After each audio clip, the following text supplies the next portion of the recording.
If a woman deprioritizes you for another guy while they're dating, they will do it again. Consider it a loss and don't ever come back. I took all the photos, put them into a Google Drive, and literally sent them out to 30 different female friends that I had. I said, "Hey, you all know I was recently single. I'm thinking about getting back into dating. I had a professional photography company take some photos of me.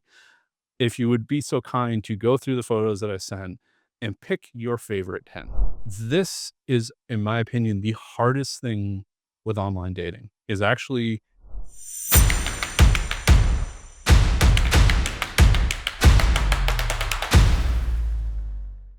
All right, welcome to the Match Artist Podcast. Today we have Ted, and he has probably one of the best haircuts of any of our clients. We shot with him a few years ago, and we're just checking in to see how he's doing and see what's up with him. Yeah, welcome. Thanks. Yeah, it's funny you started with the hair because that was actually one of the things that I committed to right before I got into dating. Okay. Yeah, which I don't regret at all. Not only have I received multiple comments from men and women on it, I just think that it's a good look, and for someone like me, it's also super easy. I don't have to put a lot of effort into keeping this appearance. I just jump in the shower, and rather than shampoo, I just take my head razor and boom, done. So were you doing the buzz cut kind of thing, or was it longer and you just went for it? Yeah, I've been balding since high school, kinda, like, very slowly, progressively, and I just kinda let it happen. I've never really been one to do much about my hair. I wore a hat most of the time, but going bald never really was something that I was super self-conscious about, but when I decided I was gonna get back into dating again, though, I made an effort to try to zero in on a look, and that one seemed to be the best option and also the most cost effective. Yeah. So, but yeah, I'm happy with it. I think I'm probably gonna stay this way forever. Yeah. Um, you know, and, being able to grow a beard, I think is definitely of a good benefit to Yeah. going being bald-headed, so. Yeah, my beard's been slowly improving over the years since I first went bald, but yeah, we have a lot of guys that they'll be self-conscious or, they'll try to hang on to it a little bit too long. And I'll show you here. I just shaved it today because we do have a lot of guys that we work with that are, on the edge or like way past when they should probably be buzzing the buzzing the hair off. And I was just growing mine out way longer than it should so that I can take some pictures of like kind of the before and after. We Mm. actually shot some photos earlier with the longer, like a week growth hair, where it's, Yeah. put that one on the screen. But just to show the difference of how much, you instantly look younger, you look sharper. I mean, especially if you have the beard with it, like it's a huge difference. Yeah, I think, zeroing in on a deliberate look, I think is helpful in some ways, like, coming up with some sort of vision on a specific type of hairstyle, specific type of clothing, and advertising yourself in a way that fits some level of a narrative, I think is important, and for me, like, doing the bald look, I think was a big part of that. Yeah. So when you first shaved it, was it like just like a buzz cut or you took a razor to it? Yeah, I shaved it. I mean, like, I had done it once before in college, so I went to school for marine engineering, and, I was in a regiment program, so we had to wear uniforms and stuff like that, so a bunch of us freshmen, when we first started, we all picked our heads.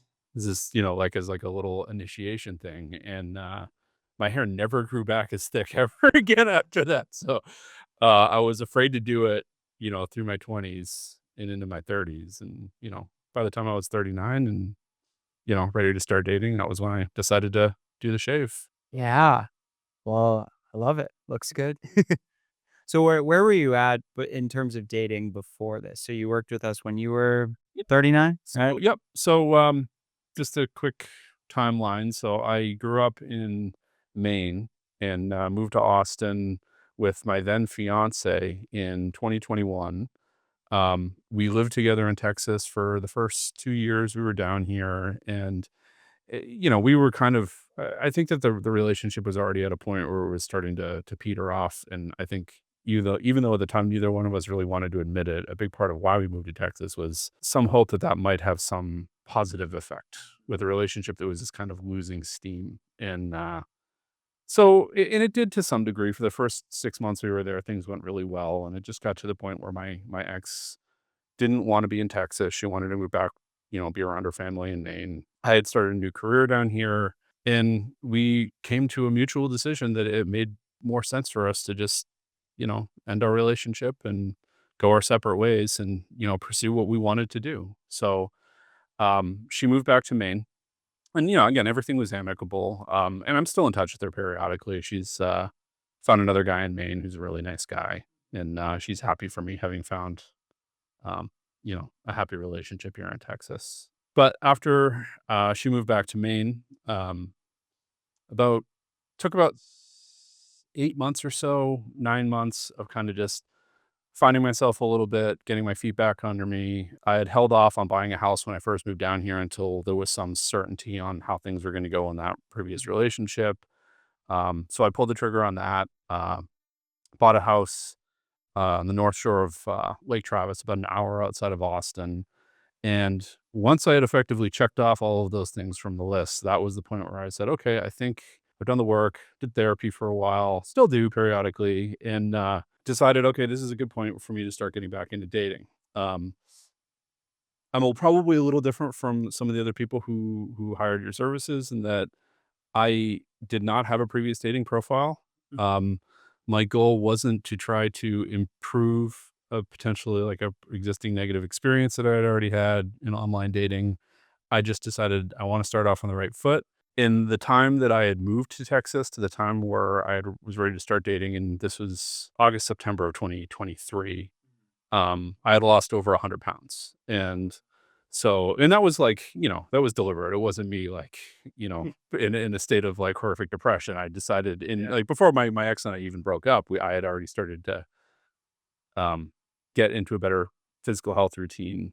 Just being in Texas, I think was a big part of it, being in the heat and being able to be outdoors year round, which you cannot do in Maine. Right. Just a bit, enough of a lifestyle change that it kind of lit a fire under my ass and got me more motivated to want to get in better shape. So because of that, I didn't have any photos. I'm, not the type of person who really loved getting my photo taken. And most of the photos that I did have of me were either with my ex-girlfriend, basically in frame, or me being a good 300 pounds plus. Yeah. It was an easy decision for me to make. So I found out about the match artist because I had originally, not even realizing that there was a service out there like this, had just gone onto Google and was looking for professional photographers around the Austin area who I could potentially hire and come out. Which, when I came across the match artist, I said, "Well, this is a perfect fit. This guy's based right here in Austin. This seems like it would be uh, a good direction to go." And yeah, and I definitely don't regret it. It was the right direction to go. I had my photos taken in August of 2023, and we did the entire shoot within a quarter mile of my house because I live in a nice little community on the lake, like I was mentioning earlier, that had just all of the photo ops we needed without even really having to go anywhere. I think the only place we went off site was we drove like a mile and a half down the road and went to some dinky little, like, strip mall Italian restaurant, which had just enough of a background to take, like, some nice,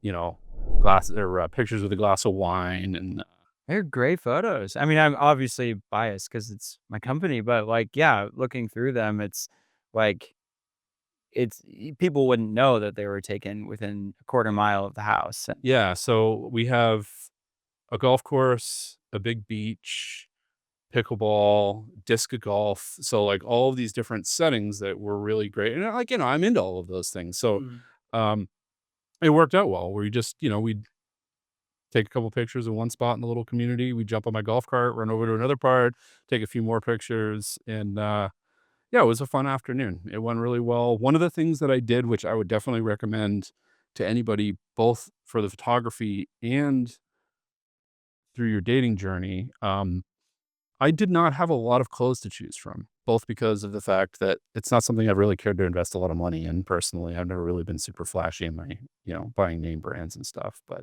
And you lost a lot of weight. yeah, well, that was the other thing I was gonna say, and I had lost a lot of weight, so a lot of the clothes that I did like didn't fit me anymore. So I signed up for a service called Tailor, which is one of those, it's like a clothing rental company, and they just have a constantly turning inventory of, designer clothing from all the major name brands, and there's different subscriptions that you can pay for, or you can get, like, 1 outfit a week, I think up to 5 outfits a week or every other week that get shipped to you. Mhm. So, for the photo shoot, it worked out great. I actually let the, tailor know what I was doing, basically saying like, "Hey, I need a bunch of extra clothes for just this 1 week because I'm planning on having some photos done."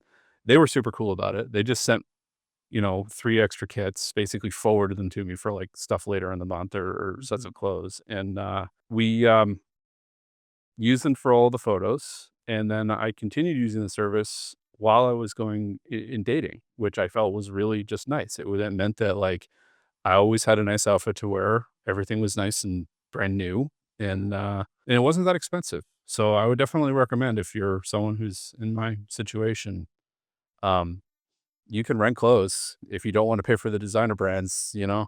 So you're renting them, using them, sending them back, and getting a fresh. Exactly, yeah, and so the website has a really cool feature where you can work directly with a stylist if you want, where you can give them some information and they'll pick out specific clothing styles that they think you would be well suited for. Obviously, they take all your measurements and everything, but then you can just go onto the website and go through their whole inventory list and start selecting things, and they have an algorithm that will kinda custom tailor to other things that it thinks you might like. So you have the option to have a lot of control over the clothes that you get, or you can just, you know, set your style when you first set up the subscription and then just walk away, and they're just gonna send you clothes that they think you're gonna like. That's super interesting. Cause yeah, I mean, I can see a number of, like, types of guys, whether they're doing the photo shoot or, for me, I think since the last time I saw you at the event, I'm probably down 50 or so pounds. Yeah, you look good. But thank you. But it's like I'm still not quite where I wanna be, and so there's that in between of, like, I wanna get nice clothes, and I can fit into some of the old things I used to be able to wear, and I've, been getting new things, just standard, like, Old Navy kinda things, but it's because I don't wanna spend the big bucks yet, because I still have another 20 or so to lose, and so something like that would be perfect. Yeah, I'm still in that situation now. Like, I have clothes, like, I dropped down. I think the last time you saw me, I was probably around my lowest weight, and I put, yeah, maybe 20 or so pounds back on in the last year. Being in a You're relationship, I think dating, has yeah. something to do with that. Yeah, I, maybe let my guard down a little, but, it means that a lot of the nice clothes that I did end up buying towards the end of my dating journey are now getting kinda tight on me, including this shirt that I'm wearing, so, yeah, there's no easy answer, I guess, just, yeah, like, Amazon.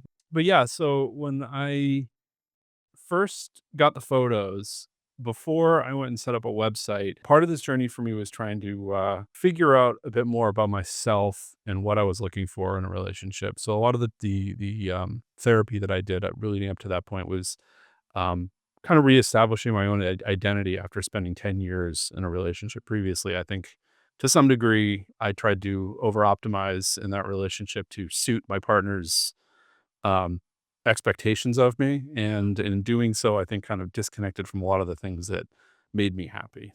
Give me some examples of that.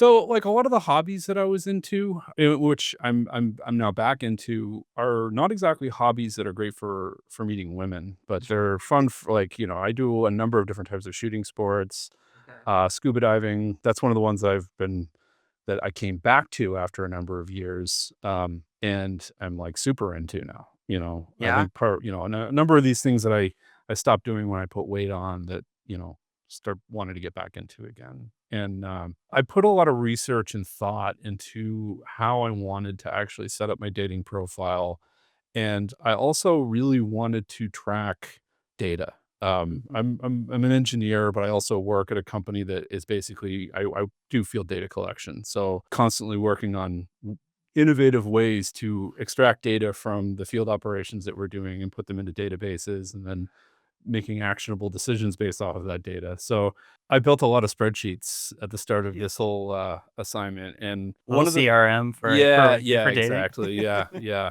pivot tables and whatnot. So, um, so my one of the thoughts that I had had was after getting all the photos, like how best to optimize it. And I know that you guys use what's the service called? Photo Feeler Yeah. to determine best photos.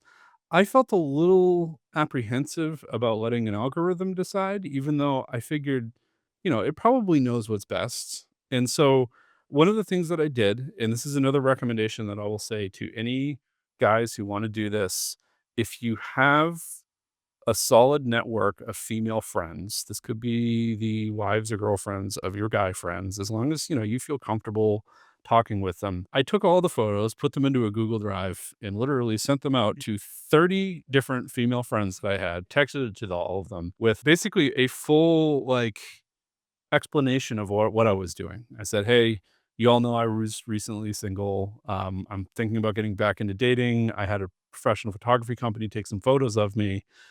If you would be so kind to go through the photos that I sent and pick your favorite 10." Okay. And so I got of the 30 women that I sent these to, 27 of them responded. Wow. So, like, they clearly wanted to do this. They enjoyed doing it. Many of them sent these really inspirational, sweet messages that were like, "Oh, that was so nice. These photos look so good." Um, which was it was a good confidence booster. And one of the other things that it did was it basically let everyone all of these women in my friend circle know that I was single, and I had at least, I wanna say maybe 5 or 6 of them reach back out over the months after saying, "Hey, I know somebody who'd be perfect for you." Aw. So it was like there was 3 really good benefits that came out of it. One, they actually did choose almost the exact same photos that PhotoFeeler did, which tells me that PhotoFeeler actually does work really well. The other surprising thing was the, w lack of variation from one to another. There was a little bit of difference from some of my friends who were a bit on the older side versus some who were a bit on the younger side on the photos that they decided, but there was like 3 or 4 photos that every one of them picked, and it was like, "This is clearly, obviously the ones that I should be going with," and yeah, and they were a number of the same ones that also showed up from PhotoFeeler too. But yeah, like, I definitely think it's a benefit to, get people that you trust and that care about you involved, you know? Yeah. I mean, if nothing else, like, it's like a confidence booster. Yeah, I like that because, I'm always trying to tell guys that it's like, they're doing this, but it's like, oh, if we see this friend out at this, if this person's working at this bar that we're going to, it's like this is our story or something. And it's like we're okay to do that, but it's not something to be embarrassed about. I mean, you had 27 out of 30 Yeah, people that were like wishing you well and wanted the best for you. And I mean, I like the intentionality that yeah. you're putting out It there. also, like, I think it also got rid of a lot of some of my personal anxiety around it a bit, 'cause it allowed me to basically show the photos to women who I did trust before showing them to complete strangers, and I think that, like, there's probably some, at least for me, I think there was a good benefit to that. But yeah, going back to the initial, like the photos, you just lost all of this weight. Like, were you liking the photos you had of yourself since you had lost the weight? Or like how were you feeling around like confidence in photos and like getting into the photo shoot? I felt good about getting into it, like, I mean, it was one of those things where for me, it felt like it was an important milestone, like, it was gonna need to be done for me to actually get into dating because I was starting from 0. I didn't have a pre-existing profile with photos that were already on it. So, the coaching that was given on how to smile properly, pretty valuable for me because it's not something that I do unnaturally. Like, if I'm saying something funny, if I'm doing something funny, I'm gonna have a smile on my face, but trying to fake a smile, like, it actually takes practice. So, like, doing a little bit of that ahead of time, getting an understanding of, like, how to actually pose in a photo, I think is important. And for me, I think that was the thing that I felt most self-conscious about was, like, trying to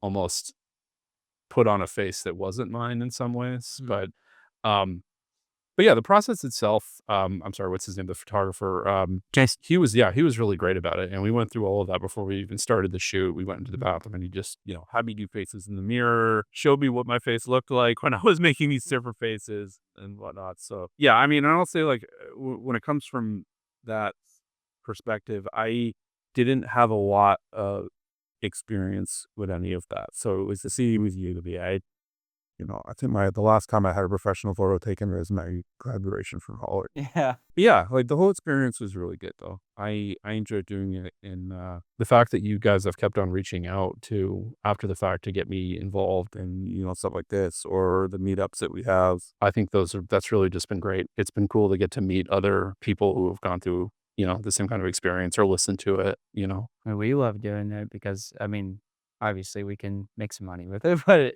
just like the most valuable thing I think that we could do with cameras, you take some headshots that end up on LinkedIn for a while or, weddings or whatever, but this can really change lives. And so just yeah, being able to reach back out, and also from my perspective, it's like we work with such cool, interesting guys, and so it's like I'm almost served like potential friends on a Yeah. platter. It's like, oh, you do all this, similar things to me. It's like we'd get along really well.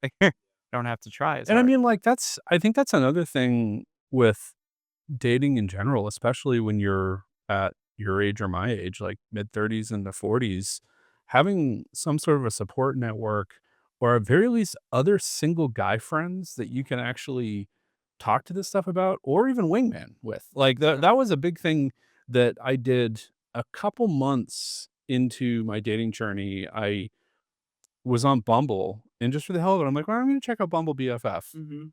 And I found a dude on Bumble BFF, and I'll just preface this by saying there are a number of different things that men are looking for in Bumble BFF, which isn't like, Yep.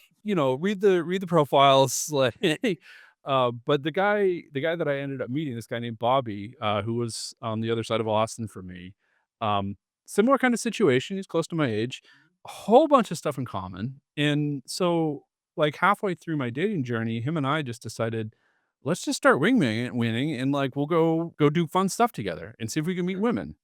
And we came up with some really good strategies. We found some really awesome places that were just fun places to go where you would typically happen to see, lots of women who are probably there with their friends. Like And, where? so this is almost kind of a secret and I don't necessarily want to Okay. give it away, but I mean, well, no, I will like for this podcast because it only matters if you live in Austin. There is a place in Austin, far east Austin. Do you know where Sign Bar is? Like, out in that area? I can't remember the name of it. It's not yeah, it's a good, like, 15, 20 minutes outside of the city.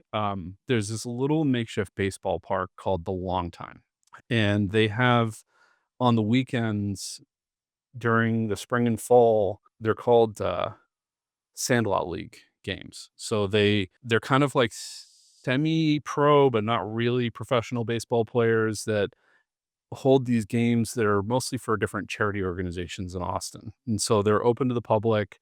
They're free, so they don't advertise, which is actually one of the things that actually is really nice about it is like the influencers haven't found the place yet and completely like blown it up. But it's this little makeshift baseball park that feels like it's in somebody's backyard. It's a rentable venue. They use it for weddings and stuff too. But it's the chillest Austin vibes. It's never crowded.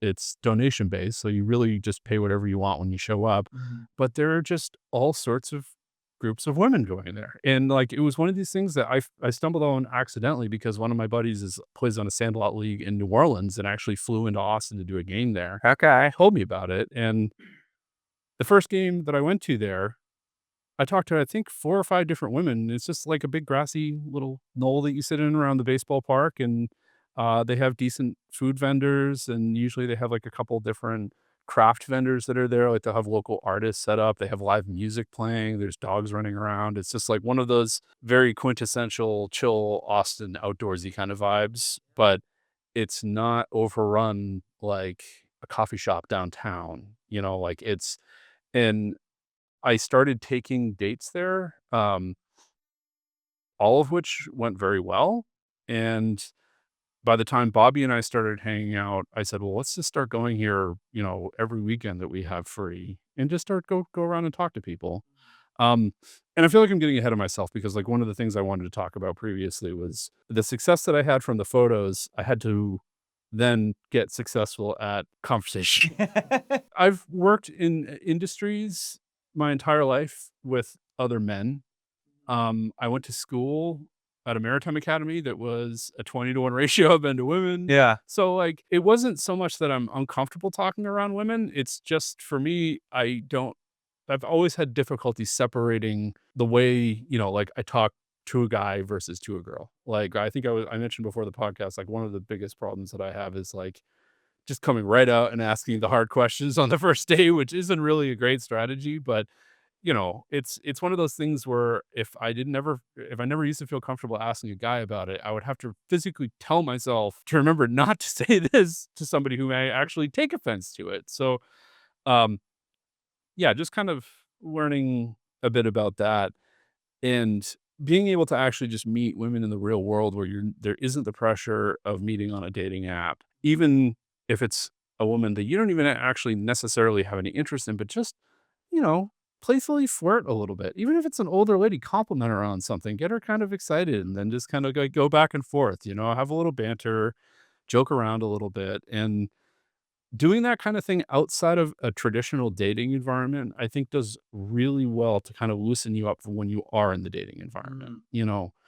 Um, So where were you learning? Or was it just like, I'm gonna go out and just in practice general. talking? So I think like a big part of it was the wingmanning thing because it was easier for me to approach if I had somebody else there, and especially if it was a group of other women. So like two of us, one of the things that we would do that also was really successful was I have a little light up bocce set that I bring around. Like they glow in the dark, but you go to a park. Bocce is one of those games that you can teach anybody to play in like 30 seconds, Mhm. and you can roam around a park as you're playing it. Are you familiar with bocce? Yeah, yeah. So the way we would play is we just throw the Polino, play wherever it lands, and then go to that point, throw the Polino again, play wherever that one lands, Oh, that's cool. and we'll migrate around a park, and then deliberately we'll throw Polinos closer to like, a group of girls that are going to be like picnicking or something like that. And more often than not, they would just say, "Hey, what are you playing? Can we play?" And like super easy game, plenty of opportunity to shit talk. Yeah. And yeah, so like for me, most of the online dating that I was doing, that was my primary means of trying to actually meet somebody. But while that was going on the side, I was doing as much in person, just random meeting people as I could, doing more music festivals and stuff like that. It's the thing that I'm really big into. And actually focusing when I was at music festivals, just go talk to people, get outside of your comfort zone a little bit. I mentioned earlier, like I grew up in rural Maine. So just being in an environment where you can actually start a conversation with somebody is something that's almost alien to me, like, New Englanders aren't necessarily famous for being, like, friendly strangers all the time, I mean, like, I this yeah, there's a I could go deep on this 'cause, this is actually one of the conversations that I had on a lot of dates because being a guy from Northern New England dating in Austin, Texas, it was always a conversation point that would come up on a first date, like, "Well, what's the difference between Maine and Texas?" And I said, people in Texas get all of the credit for being nice. People in Maine are the ones that will actually stop on the side of the road when you're broken down in a blizzard because if they don't, you're going to freeze to death. And Sure. is a different type of nice in certain parts of the country, but I don't think any part of the country has a monopoly on it. Side note, but that was Yeah. a conversation that I've had with a lot of women where they're basically like, "Oh, you're from New England. Are you going to be an asshole?" I'm like, Oh, yeah, I'm from Minnesota originally, so there's the whole, like, Minnesota nice where it's like, it's not always that nice, but it's like, yeah, you're gonna wave to somebody in your car at a stop sign kinda thing. yeah, yeah. I think kindness and courtesy often get misconstrued, and I don't know if they're necessarily the same thing, but, But the whole, Bumble BFF, like, I love that, like, I don't know if I've met anybody from there outside of chatting, but I remember doing that, and something, like, a common thing I've noticed with a lot of our clients is that, they before they date, I feel like they need guy friends first, and they don't really like, I've had so many great shoots and experiences where they say things like, I just I shared more with you in a few hours than I do with, my best friend kind of thing. And it's like guys need people that, whether it's the wingman or that they can really talk about where they're at in life or their feelings. And, us guys were supposed to be like so tough, right? But like, no, it's like we need to share those things with Yeah. each other. And I mean, like, it doesn't get easier the older you get, like, I turned 40 last year, and part of the issue for me with wanting to talk about this stuff with a lot of my older friends that I've had for, my whole life, they've all been happily married, some of them for better part of 20 years now. So it's like me going to them and talking about, dating in my 40s. They don't have any reference to that. They're and frankly, like, I don't know if they really want to hear about my exploits as a 40-year-old where they spent the last 20 years raising a family.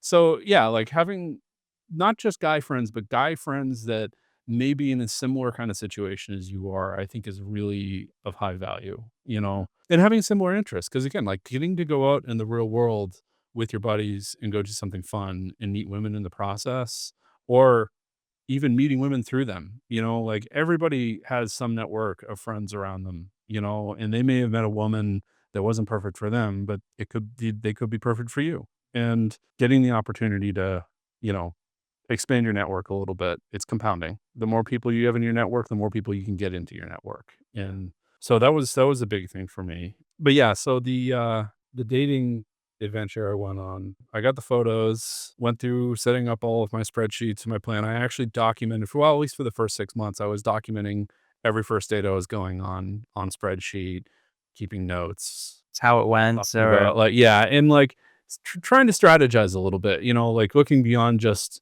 how was the connection I had with this woman, and also looking at, was the place that I took her to, how did I feel about that? Was there any distractions? Was the drive time realistic? Like, I live an hour outside of Austin, so it was, like, one of the things that I had to keep in mind was, like, drive time, everything else, trying to actually have a little bit of a budget. Um, I know I mentioned to you earlier on about, if you wanna do a whole separate episode about optimizing points and miles for dating, like, I got super into that, but, yeah, like, the driving thing, it was actually tough and ended up being a really surprising, um, issue for a lot of the women in this city. So, I growing up in rural Maine, it's an hour to get everywhere. Like, you're not close to anything in Maine, like, um so I bought a house in Austin, an hour outside of town. I work remote and I travel, so, like, I don't really have a need to be right in downtown. Um, for those who are not familiar with Austin, you have Lake Travis, which is a large meandering river that they like to call a lake down here. Um, and for me to drive from Austin, or from my house to Austin, it is like I'm going way up north, up through Cedar Park, then coming all the way down through the Domain and into downtown in a straight line, it's 15 miles. So if you went onto any of the dating apps and looked me up and you're in Austin and I'm in Point Venture, it only says I'm 15 miles away. I didn't realize this is going to be as big of an issue as it was when I actually started dating, where, I'd have a first date, it would go great. Second date goes great. Third date, we're talking about, well, maybe she wants to come back to my place. I'll make you dinner. yeah, And it's like, an hour. I get a text after they've already confirmed for the 3rd date saying, "Something's come up, I can't make it." And I started realizing this kept on happening when they were actually at a point where they were ready to drive out to my place, where it was like, I think that they never bothered to actually look at the name of the town and just assumed, "Well, he's only 50 miles away from Austin, so he must not be that far away." Again, I don't know if this is a regionally specific thing, but when I lived in Maine, like I was saying, everything's an hour away. The expectation of driving an hour to go meet a boyfriend or a girlfriend is not that extreme. The population's so small that, like, chances are you're not gonna find anybody around the block from you that you're gonna be into. So, but Austin, I think that there's an interesting dynamic here in the exact opposite sense, where this is such an implant city that I would say 85 to 90% of the women that I went on dates with, um, were not originally from Texas and moved to Austin within the last 5 years. And my thought is that if you came from some other New York, LA, somewhere else, some other big city, and you moved to Austin, you love Austin. Everybody in Austin loves Austin. But how many people are really willing to drive more than 25 minutes outside of Austin? And that was the general vibe that I got from a number of women. So when I did finally meet the woman I've been dating for the last year, that was something like up to that point, I was concerned about like, let's hold off on you coming to my place for too long because I wanted her to really kind of get to know me a little bit more and feel a little bit more connected than at the point where it's like, well, okay, now it's time to drive out to my place and they realize. So it ended up w being kind of a nice thing though when she came around and said, "You're worth it," you know? So it almost became in some ways a positive filter where I question whether a lot of the women that I went on dates with who saw that as enough of a reason to not continue pursuing, it may have saved a decent amount of time in that maybe they're not the types of people who are really like, if you're not willing to drive an hour for the person who might change your entire life and be the one for you, how much effort are you really putting into dating in the first place? You know? That was just like one of the many things that I came across. But, it all getting back to the matching part, so when I first my dating profile first went live, I was inundated with a number of matches with women who I was like, they were so far out of my league, and part of this is because of the fact that, like, I had done so little dating previously. I had spent most of my life being really overweight. I didn't know what I could attract for women, and getting in shape, I think doing the bald thing, definitely getting good photos, it worked almost so well that for the first month or 2, I didn't really know how best to go about it. Like, how am I now supposed to like prioritize these dozen matches that I have? Yeah. With every one of these women to me is a potential like long-term partner, you know? So it's surprising, like, were you almost, like, mentally still 300 pounds in a way? Yeah, Like yeah, exactly. Yeah, that's a good way of putting it. I think that I was still kind of working through trying to identify like my own level of attractiveness, like where I actually sat in that stack, I guess. But and I know that like I'm probably not in the top 10, probably not even in the top 20, but like I'm at a high enough point where I felt like everything was working well. And for me, like looking at getting matches, I think is the first really important milestone that you have to reach for dating. In that if you don't actually get the matches, there's nothing else that can happen after that. You actually have to have a match, but then you actually also have to be able to confirm the date, which means you have to know how to text. Yeah. Then you actually have to be on the dates, and if you expect to be able to get to the second or third date, you actually have to know how to talk to a woman, and they're all different.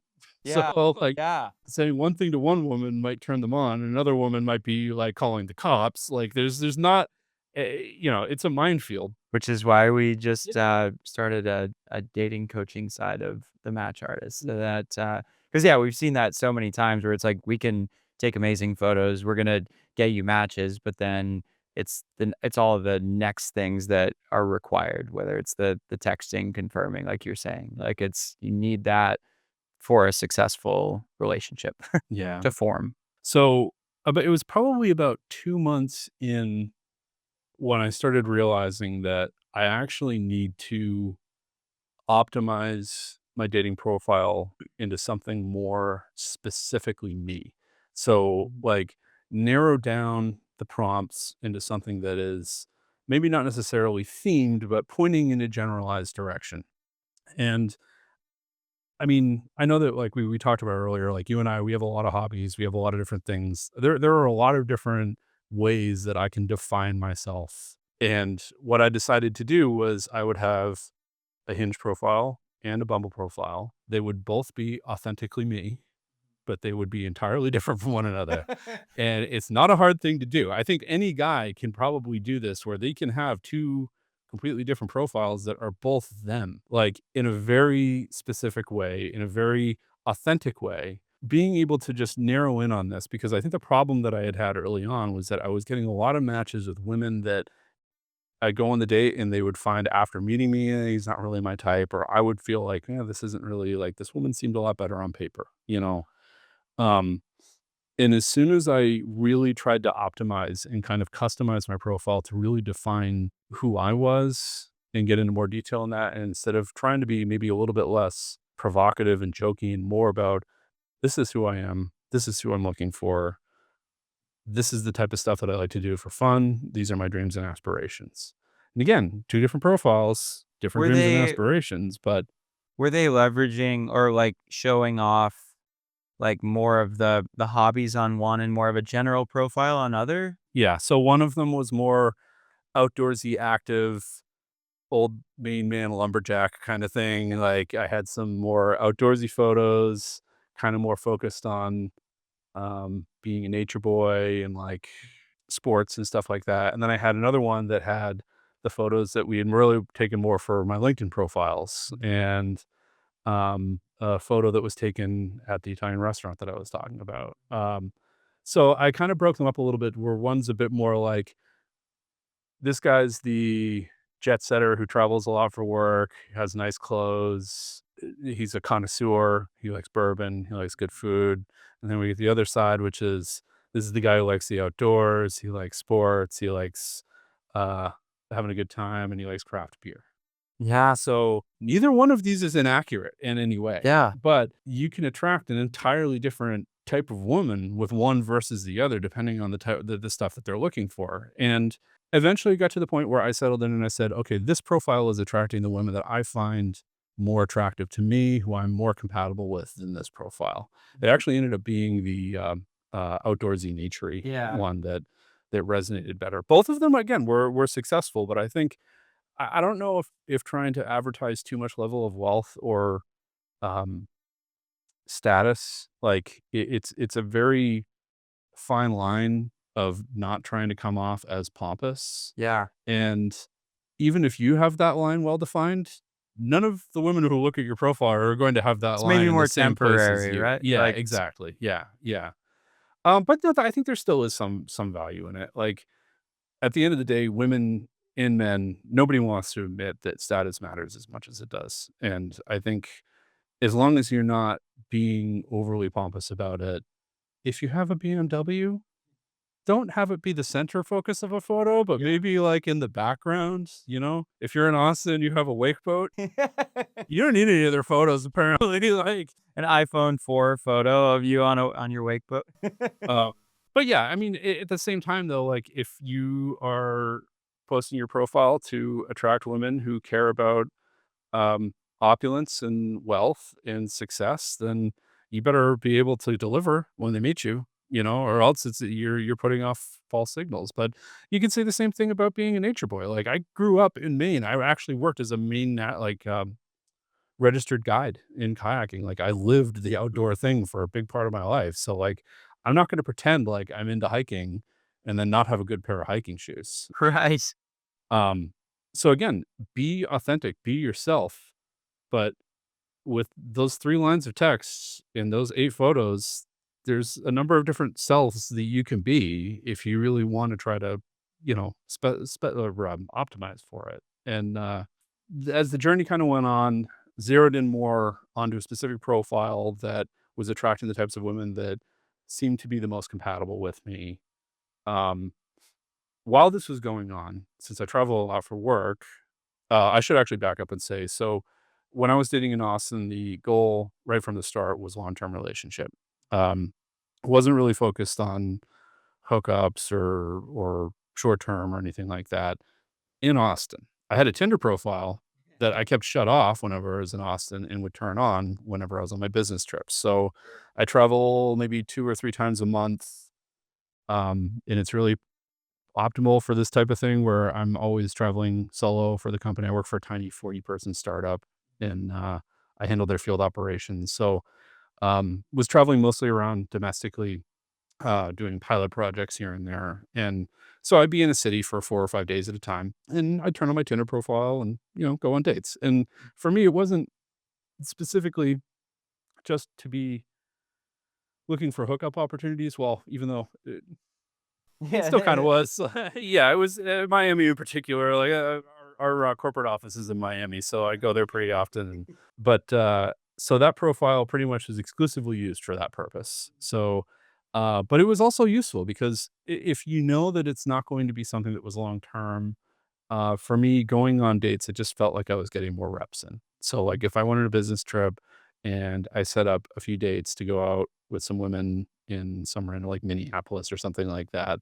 Um, it's fun because you're dating people who are in a different city than you, so, like, you can kinda get their perspective, and some of the most fun dates that I went on were actually the ones while I was traveling because it felt a little bit less pressure knowing that, obviously, you wanna still be a nice person, but at the end of the day, you're probably never gonna see them again. So, But like, they knew that you were traveling? yeah. Oh, Yeah. yeah. Yeah, I do I wasn't hiding any of that with any regard. I was really straightforward, I think somewhere on my profile, I even said that, like, don't even really care about hooking up that much, just, dating and wanna have a good time, meet fun people, and have fun on my business trips. Yeah. And again, like, I think in general, the biggest thing that anybody can do is just be authentic in your profile. Be honest with what you want, as long as it's not something that's gonna get you thrown in jail, you Yeah.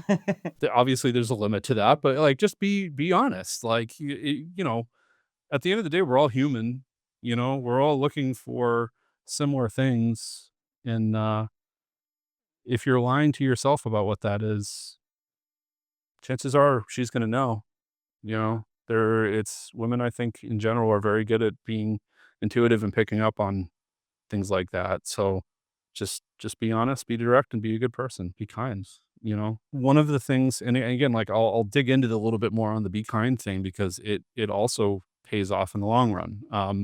I made it a point to be very open and courteous when a date didn't go well. So if I went on a date and I wasn't really feeling it, I would tell them at the end of the day. I didn't want to leave it open. I would say, you're a really great person, but I just don't know if you and I are really super compatible. That was in person, you'd tell them? Or like, "Okay, wow." Yeah. Well, I'm 40, like Yeah, that's, no, yeah. that's admirable. This may not be the case, but I'm also like, I've worked in most of my career, again, has been around men in high stress environments, we'll say. Like, I've been working in the marine industry and international trade most of my career. So, like, lots of screaming with oil traders in the middle of the night and stuff like that. So, um, confrontational conversations are something that I don't lean away from, even in situations where I probably should maybe. Giving performance reviews at the end of the day. Yeah, well, I mean, the funny thing is though was that the number of women who I went on dates with who I was upfront and honest about that, in some cases made them want me more, and then in other cases they wanted to at least remain friends. They said, "Well, you're really cool. I am so," I in some cases they even agreed. They said, "We probably aren't super compatible, but you seem really cool. We're into some of the same kind of stuff. If you wanna hang out again sometime, just platonically, let's do it." And so, yeah, so, like, I actually made a lot of friends while I was dating, with women. You just yeah, you must have a way because when you were saying that you sent this to 30 women, I'm like, I can't think of 30 women that I could, say. It's like you I clearly got a little creative with it. you make a lot of There friends. were there were a few women that I sent to where immediately an afterthought, I was like, "I need to text their husbands immediately and let them know so they don't accidentally find 50 headshots of me on their wife's phone." But yeah, like, the truth is, I think a lot of women, that's something they would love to do, be able to rate one of their guy friends who's getting back into dating, or at very least be able to, like, help them out in some ways. I think that, like, Yeah. the amount of enthusiasm that I got back from so many of them told me that, like, this is worth doing. Anybody who is on the fence about potentially doing something like that, and again, like, you got photo filler. There's not necessarily a need to do it, but getting a second or third or 30th opinion on your photos may not necessarily be a bad thing. My dating journey lasted about 9 months, and towards about halfway through, I think I really started to actually get on a rhythm. So I was doing 1 date to 2 dates a weekend, and then I would try to get 1 in during the week. And, So how many since you have the data, right? Like how many dates did you go on in those 9 months? 63? So it really, yeah, that's actually a hard thing for me to say because, define what a date is, because, like, just including the ones from, online dating, probably in the mid-50s, but there were, like, a number of dates that I went on that were not derived from online dating. There were a number of women who I just hung out with that led to one thing, went to another, that were not even dates to begin with, like, Yeah, it's not I couldn't really give an exact clear number on it, but I still have the spreadsheets. I just don't like, I didn't bring them today because there's some personal information, not just I wasn't gonna ask to see 'em. some of the women that I met too. So You uploaded their photos into the yeah, I'll leak it in a couple of years. But yeah, so like getting back to what I was saying earlier about the not burning any bridges part.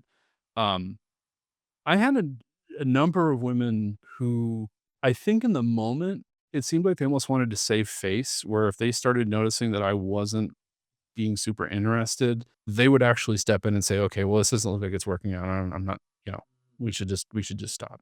And weirdly enough, I would say probably 1 in 5 or 1 in 6 women who I went on dates with, where after the first date we decided it wouldn't work, they reached back out to me months later. Really? And this is another hard rule that for me, like I stuck to it because it was something I set up right at the beginning of dating. I had read it on a lot of websites doing my research on it, which is that if a woman deprioritizes you for another guy while they're dating, they will do it again. Yes. And if you ever get deprioritized or lower down on the list, consider it a loss and don't ever come back, even no matter how hard they entice you. And so that was kind of my rationale. Like, a number of them reached out. And again, still not burning any bridges, just saying, I don't think I just didn't get a good vibe. I didn't want to tell them, stop pushing me so hard. Like no means no.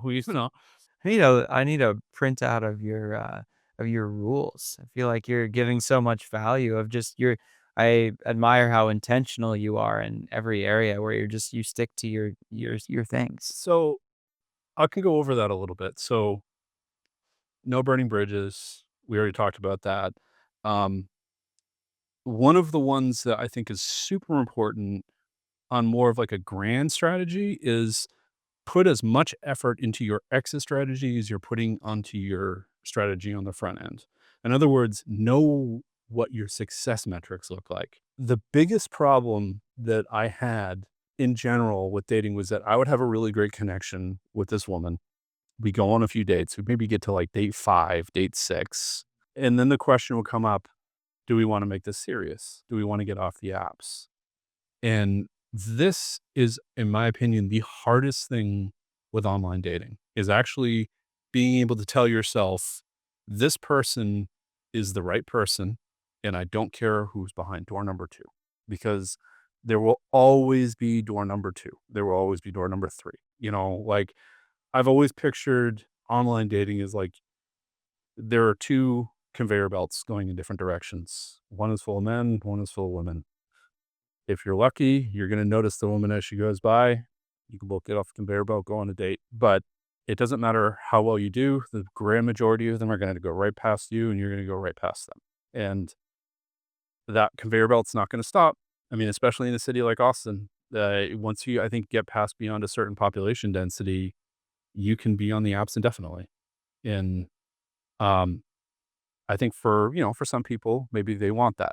I think, for a lot of people, both men and women, even if that's not something that they want, if they don't have a clearly defined idea of what success looks like, I don't know how you get off the apps, really. Like you either burn yourself out or you just continue dating forever to the point where you just become callous to the entire experience. And I think that when you look at both men and women in online dating, that seems to be the biggest issue. There's a whole like I could go really deep into the whole like evolutionary psychology side of things where like we're living in a, giant tribe where like instead of being all the people that are potential matches are within 150 feet of you in a little tiny tribe out in the woods, you now have that same access, but to an entire large city. And our brains are not programmed for that. We're not programmed to have an unlimited number of options when it comes to pair bonding. And when we're given an unlimited number of options, another great analogy I'll put this to, I've talked to my girlfriend about this and she gets a kick out of it. Dating for women is the Cheesecake Factory menu. That's the way I describe it, where it's like you have page after page of options, but all of them kind of suck a little bit. But like it's even worse than that because imagine it's like you go to a Cheesecake Factory and you have a menu that's effectively endless. And as a woman, you are allowed to sample as many entrees as you want on that menu. But once you find the meal you really like, at that point, you are now supposed to close the menu and enjoy that one meal. Dating, online dating incentivizes endless free samples, in my opinion, where it's like, if you are looking for the best possible match that you can get, it doesn't matter who you match with, you will always assume that that best match is right around the corner. And Mhm. just having some way of identifying that, setting clear goals and objectives in your head of what do I want in a partner? What do they have to meet? What are my expectations? And what are our long-term goals? How are we aligned? Like it's super complicated and it's different for every single person on the planet. But if you don't know what you really want and you can't actually break it down into something that's definable, you're not going to find them. I think it's literally that simple. And this coming from a guy who's like, I don't think that the spark really exists for me. Like I've never been on a first date with anybody where it was just like I knew in the moment this is going to be my soulmate.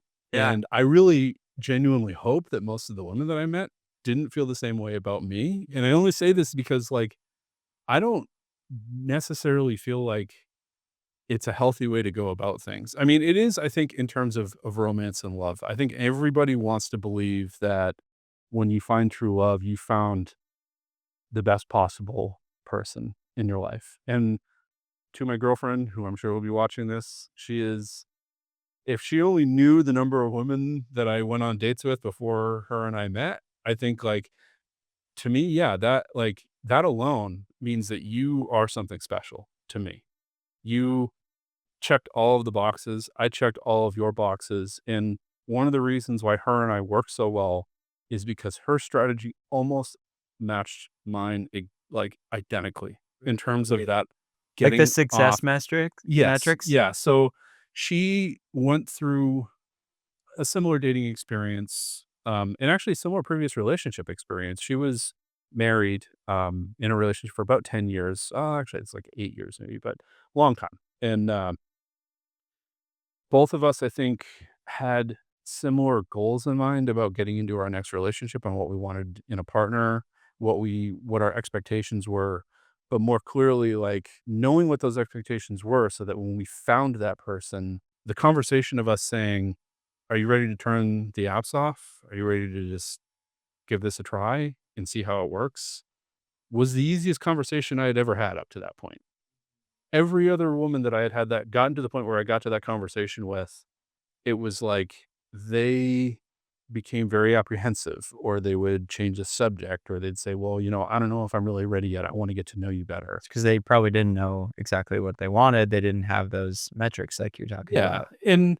and also, like, I just don't think that, it might be that they know exactly what they're looking for, but maybe they wanna just give more time to get to know me better or something like that. But to me, what it really feels like when I'm ready to settle down and I ask you, "Are you ready to delete the app?" We've been fairly exclusive at this point, and they still say no, like, the amount of uncertainty that comes from that, just from the fact that, like, especially in a city like Austin, until that conversation occurs, you better assume that they are dating other people, and you might as well be too. Like, That's it one of the big things that's coming up. It's, like, come up in a few of the podcasts so far where it's, like, kinda that realization. I know it was a realization for me where it's just, like, this one. I mean, I told that on the last podcast, but, like, I was seeing this gal, every 2 weeks or something, and she was really busy kinda thing, and it's like, oh, it's like when we're together, it's so much fun, and it's like then there came that point, it's like, oh, it's like I'm just, like, one of several guys that she's, meeting up with, every night of the week kinda thing, and I'm thinking that she's just really busy, and so that's, like, good assumption that until you've turned off the apps that they're probably seeing other people. yeah. I mean, if I was gonna design a dating app, I would say first I would tell, Hinge to put their money where their mouth is and change their slogan because they're clearly lying when they say the app designed to be deleted. It's not. It's the app designed to be addicted to. Designed for user Your retention. soul, or in the case of most men, all your wallet dry. Yeah, if I was gonna design a dating app, I would build that in as a feature. In other words, you match with a person, you go on a few dates, you could tell the app, been completed date 2 or date 3, and then it gives you the option, do you want to delete your profile? It won't actually delete your profile, it gives basically both people the option, and that if both people both say, "Yeah, I'm ready to delete my profile," it will say, "You just matched again, but this time you've matched to delete your profiles." You've matched and you haven't even had the "are we boyfriend, girlfriend" discussion yet. It makes the decision for you. So That's amazing. It's like step 2 to what we started with swiping, you know? yeah. Yeah, so in other words, like, if you're going to make it as easy as it is to get addicted to it, you might as well give it a way to just quit cold turkey, when you find when you find the one. Yeah, and they don't get notified until you also Yep. oh, that's really cool. I like that idea. So, any venture capitalists out there. Starting a dating app is nearly impossible. Well, I mean, I don't know, it's interesting to see how the next 10 years are gonna go with the whole online dating thing. So, yeah, tell me about the match to date, the girlfriend. Yeah, yeah. So, I met Maria. Our first date, we went to Loro, which was yeah, I think a lot of people know They yeah. Loro in Austin. It's one of my favorite restaurants. I will say, not to go on again on another tangent, first dates at small plate type restaurants, I think tend to work really well because you can pace yourself better, you can stay there longer, you can effectively use the menu to add intermissions here and there. And, Loro in particular, I think is nice because it's a lot of long picnic tables where you're sitting side to side rather than directly across. That's something that I made a point to try to do a lot while I was dating, which was try to not make it feel like a job interview. I think both for her and my benefit. I conducted a lot of job interviews in my career. I didn't want to get into that mindset on a date. But yeah, anyways, so I don't think there was a whole lot on our first date that really set my alarm bells off, other than the fact that we seemed very compatible on some unique things that I did not find compatibility with a lot of other women. And those things were, I think, on my list of priorities, not particularly high, but if I were to go back now, I would put those priorities way higher because I didn't think at the time, and I won't get super deep into the priorities because they're somewhat personal, but she matched um a very large number of them. And the one thing that was interesting, again, like talking about how we were kind of aligned both with our strategy of trying to get into a long-term relationship. She had very clear definition of what she was looking for in terms of like what she wanted in a man, both, in terms of what they looked like and what, who they were as a human. And so there was definitely a lot of compatibility. And right from the start, it was a lot of physical attraction too. So, like, I think one of the problems that I had going into online dating was I somewhat deprioritized physical attraction to a large degree. And I think it was, again, probably related to the fact that I spent most of my life being overweight and not feeling that I deserved it, maybe. And, but her being upfront and being honest about how attracted she was to me on the first date was something that really just kind of opened my eyes of being like, this is, certain types of feelings that I got on the first date, I hadn't had in the entire previous relationship that I had had. So, like, it was one of those things that I could tell that there was something there. My gut instinct was, don't screw this up. And the thing that I think really kind of bonded us, though, was that, an issue that I had had throughout most of my dating experience and even in my relationship now and in my previous relationships is that I don't have a great filter. Um, she was one of those types of women that I think knew how to deal with a guy well like that. Like she had been experienced with a lot of men, I think similar to me throughout her life, maybe for better or worse, but knew how to communicate on my level. Um, but yeah, like there's so many things that I love about her.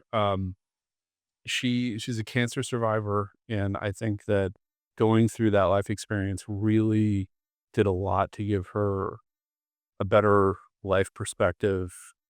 better understanding of what she cares about, not just in a partner, but in her own life in general. And being with a woman who is so decisive, I think, is a big thing for me. I really respect somebody who, when you ask them a question, they give you an answer, or more specifically, when you, um, in her case, she knows what she wants, and not again, not just in a relationship, but just in general. I think that she is one of those people who's put time into understanding what's important to her in life, and she's going to find it. And luckily, it was me. You know, and I felt the same way when we met. I think that there was a lot of good humor.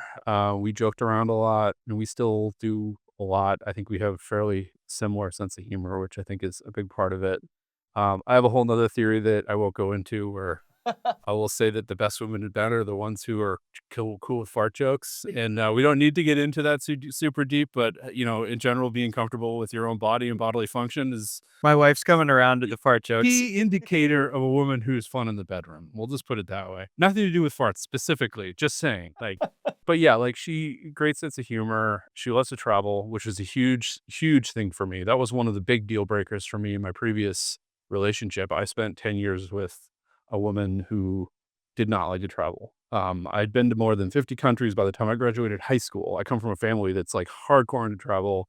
I made it a point to be a part of portion of my career. I'm big into points and miles, so, like, I try to plan, a good 2 or 3 trips a year outside of the country, and, the fact that we both work remote, and she's able to go on work trips with me is great. Talking earlier about how I was using Tinder when I was on work trips. Well, now when I go on a work trip, I just bring her along, and we still stay at the same hotels, and Sure. um, yeah. So like she called earlier and interrupted the podcast. She just finished a drive into Chattanooga, where she's going to be working for the next 3 weeks, and I actually am leaving on a work trip tomorrow to Wisconsin, and then flying back and spending a week with her in Chattanooga while she's there. Oh, So, that's so fun. within the next year or two, I think our long-term plan is probably moving in together in Austin. She's not super keen on living an hour outside of Austin in my house on the lake, which I'm kind of okay with. I bought the house really as a long-term vacation rental property. So like I only planned on living on there in there for, a few years before renting it out. So buy an apartment in Austin and then maybe live in Austin for the months of the year where it's actually nice to be in Austin.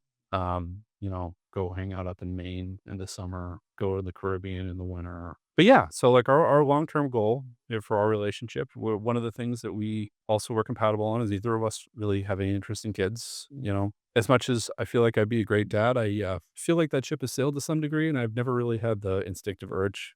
and How so? Like well, sailed? I so Because you're still young. There's plenty of kids yeah, that have yeah, kids no, 10 I'm years from now, and yeah, yours. for sure. I will say this, not trying to deter anybody else who's my age from wanting to have kids. I think, yeah, especially nowadays, like you're probably better off waiting to your late 30s or 40s to have a kid. But yeah, I just for whatever reason, from a really young age, it was one of those things where I just didn't really feel much of, that, instinctive desire. Like, I love teaching.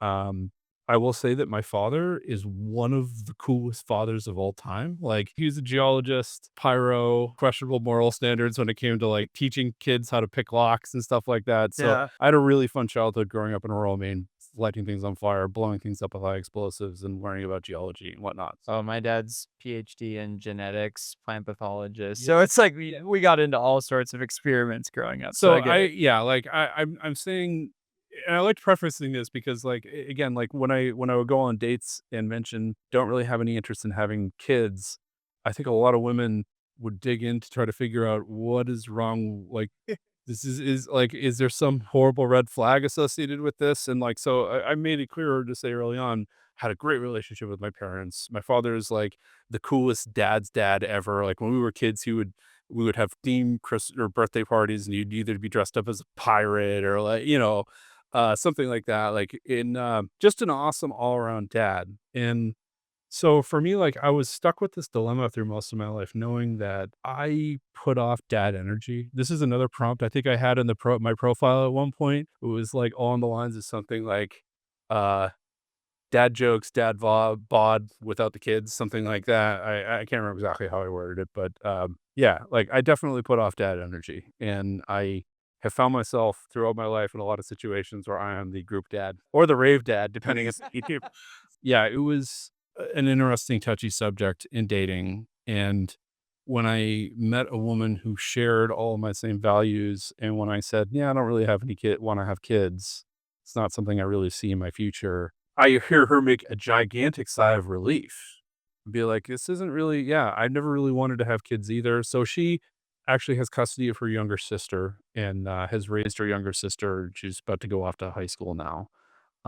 So that was basically her experience being a parent, and I think she said that she's basically gotten her fill with that. So, again, fairly rare metric for us to both hit, I think. Even though a lot of people this day and age don't have kids, I think it's still a lot of people are not fully defining that for themselves. They might be saying, "I don't really wanna have kids until the right partner comes along, and then maybe I would change my mind." Yeah. And I feel like the way I see you describe it, it's like like we don't have kids right now, but we will have, a couple, maybe a few in the next several years.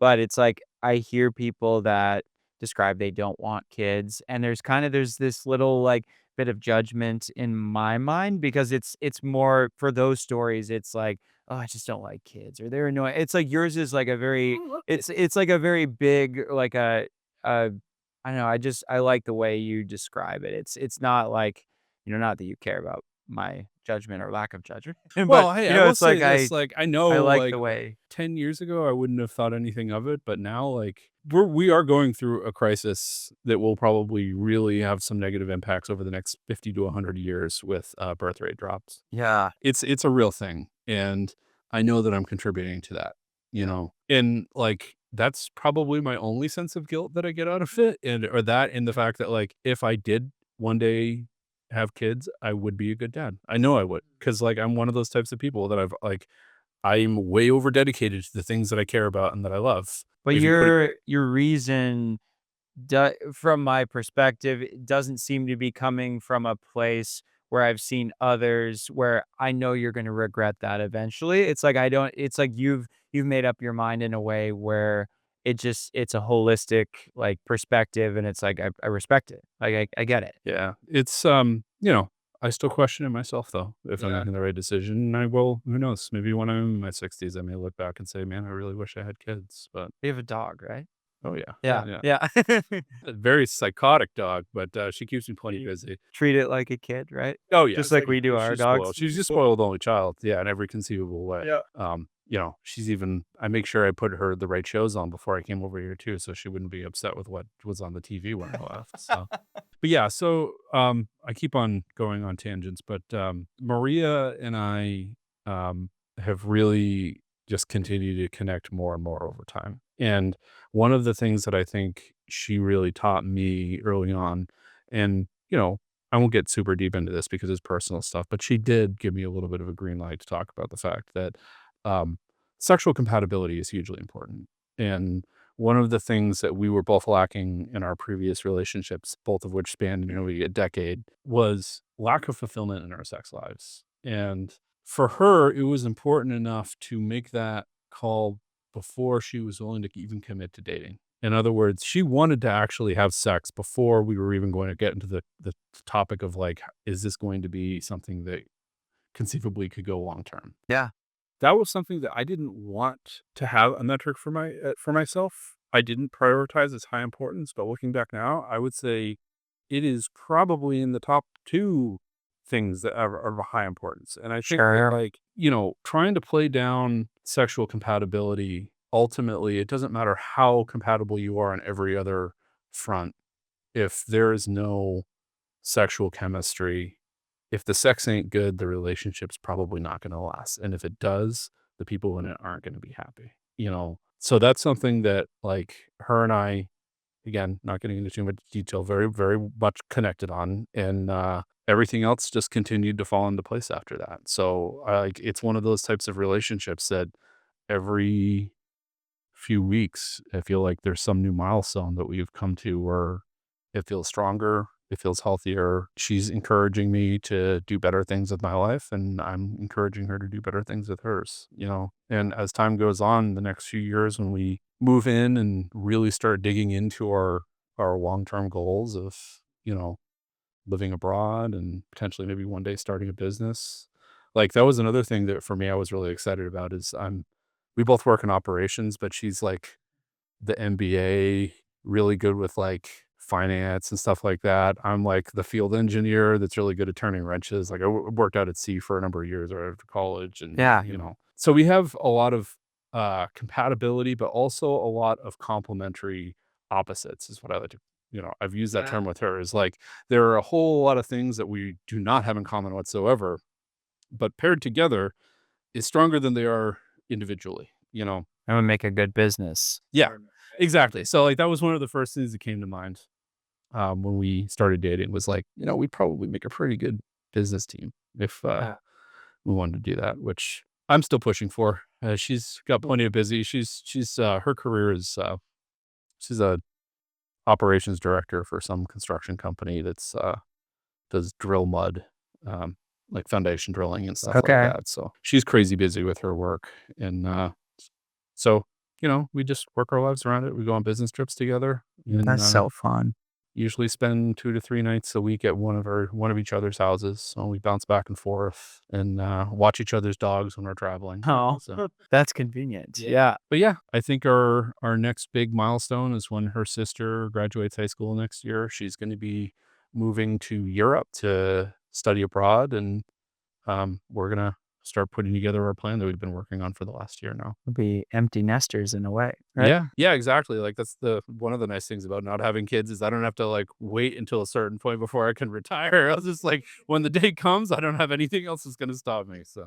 I've joked with my wife, like, can't we just, we can adopt like a 14-year-old or just like skip no, I it's more just a joke, but Oh, I mean, we've even thought about doing that, like, I don't know if I've really talked to Maria about it that much, but at very least, like, the idea of adoption at some point, I wouldn't be against that, yeah. you know, like, fostering a child, like, again, I feel like one of my biggest regrets is the fact that I know that I would be a good dad, and if I'm not going to be one, then I'm somehow depriving the world of another good dad. You would be. Yeah, I mean, I just Um, I think about it for me and it's like, what kind of dad would I'm dad in that sort of way, but it's like, would I be a good dad? And then I was just talking with my neighbor and the amount of hobbies that we have, he was just putting it into perspective of like, I'm thinking about all the hobbies and interests that my parents have and how I've picked up on those just even though kids, they don't want to do the things that their uncool parents are doing, like even though they don't realize it at the time. And just thinking through that of like all the hobbies that we have, it's like the kids will just pick that up and they'll be extremely well rounded as a result of us being, just the way that we are. So that put it into a new perspective. Cause I want my kids to be very intelligent and just like doing things in the world, like just very well versed. My parents were actually visiting, a few weeks ago in Austin, and, my father being the geologist is literally like they left, after that week, and I had an entire pile of rocks in my garage that my father had just wandered around the community that I lived in looking for cool rocks and, like, teaches me all about the geology out there, but he actually found a number of, what look like unfinished stone tools, like actual stuff that was probably made by Native Americans where they were chipping away at, like, a spear point, something broke, and they just tossed it into a waste pile somewhere, but Oh, wow. Those are good wall hangers. it's up there. Yeah, like, all of, the whole area around Lake Travis, you have, like, the sediment that's out there.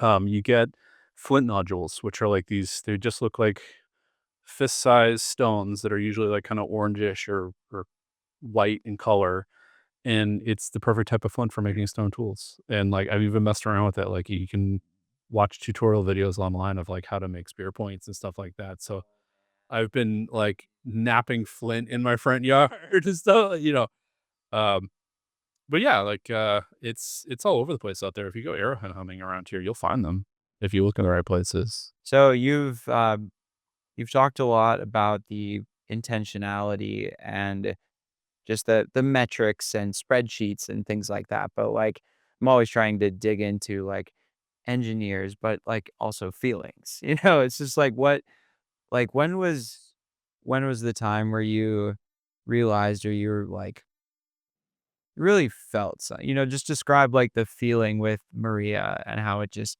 really clicked in a new way. Yeah, I think well, there was something different that I noticed right from the first date, and I don't even know if I could really put my finger on it specifically, but there were specific things, like, there was one thing on my first date, which was a very specific look or gaze that she gave me that I had not experienced on any date up to that point, where it was like, she was looking at me with this sense of, like, "I'm lost in his eyes," kinda thing, and I don't know if I picked up on it, and I feel like me being the idiot that I was, called her out on it and was like, "Why are you looking at me like that?" Because like, again, like, it was something that, for me was unusual, but I define love as something more cumulative, and I know that this is I'm going back to the engineering words again when you're asking me about emotion, but, um, yeah, like, I think, like, a slow burn is what I wanted. I didn't want to immediately try to catch feelings, but I knew that there was something going on that felt different, and I think it really hit me when she agreed to come to Maine, like, that early on in the relationship was willing to say, "I'm willing to fly halfway across the country and meet your parents, only knowing you for a few weeks because I think that you might be worth somebody who's worth investing in," And for me, like, that was a big eye opener, but then when we were there, her getting to meet some of my childhood friends, I took her up into the White Mountains in New Hampshire, and we went on some hikes, and I think really for me, that was kind of the time that, like, we set up a hammock on a river up in the White Mountains and hung out in it for an afternoon and just cuddled together, and, yeah, it was just one of those things where it felt natural. Neither one of us felt at all out of place, and every single time we've hung out since, it just gets a little bit stronger? Um, and for me, that's exactly what I was looking for in a relationship. I didn't want to have that fast burn right from the start where it's like, I'm head over heels for this woman and she's head over heels for me. Like for us, it's both for both of us. Like there was that initial attraction where both of us were really physically attracted to one another right from the start. We had all the checks or boxes checked that we both had on both of our checklists. And from there, all we had to do was make sure that we actually could get along. Our Mhm. personalities could really work together, and it did. And I think as, we're now it'll be actually our 1-year anniversary from our first date's gonna be, this coming Thursday, and, I'm gonna be in Chattanooga with her, so we're gonna do some That's fun. special dinner for that, but, yeah, like, if I look back over the entire year, all we've done is gotten closer, Mhm. and I think that if I was gonna add another metric to my list of metrics for any relationship from this point going on, it's that cumulatively, obviously, there's going to be off days here and there, but your relationship should continuously get better in some way. Mhm. I don't care what you're actually measuring the metric for saying that it is better each day, but if you can find a metric to say that my relationship is stronger and healthier because of this today than it was yesterday, I think that that's a sign of a healthy relationship, you Yeah. know? So that is the point, it's like you could go on a bunch of dates and, date one person for a month and then to the next person, but the compounding interest on a relationship is what makes it worth it, Yeah. over 50 years or Something else I don't know if I mentioned that I think is also really an important thing is, um, the context of where you are at your point in your dating journey. And I feel like there was probably a number of women that I met early on that I probably would have been compatible with, but I either wasn't ready to end the journey myself, I didn't have enough experience with dating to have really made a good impression. There are a number of different reasons why it didn't work out, like, a week into it, but I think the reality is, like, if you just start dating and you meet the perfect person a week into it, what are the real chances that you're going to actually settle down with that person versus continue on that journey knowing that Mhm. I've only been dating for a week now, I couldn't have found the one.